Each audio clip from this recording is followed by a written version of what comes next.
ಹಾಲುಂಡ ತವರನ್ನು ಮಗಳೇ ನೆನೆಯೇ ನಿನ್ನ ಮನೆಗೆ ನೀ ನಡೆಯೇ ಹಾಲುಂಡ ತವರನ್ನು ಮಗಳೇ ನೆನೆಯೇ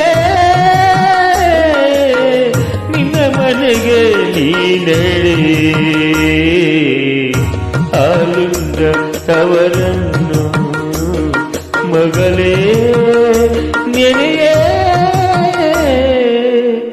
ಆ ಹೆಣ್ಣು ನಮ್ಮ ತಾಯಿ, ಆ ಹೆಣ್ಣು ನಮ್ಮ ಮಡದಿ, ಆ ಹೆಣ್ಣು ನಮ್ಮ ಮಗಳು, ಆ ಹೆಣ್ಣಿಗೆ ಎಲ್ಲರೂ ಸೇರಿ ಗೌರವ ಕೊಡೋಣ ಆಗ್ತಿದೆ. ನೀನಕ್ಕರೆ ತವರಿಗೆ ಹಾಲು, ನೀ ಹತ್ತರೆ ನಮಗೆಲ್ಲ ಪಾಲು, ನೀ ಹತ್ತರೆ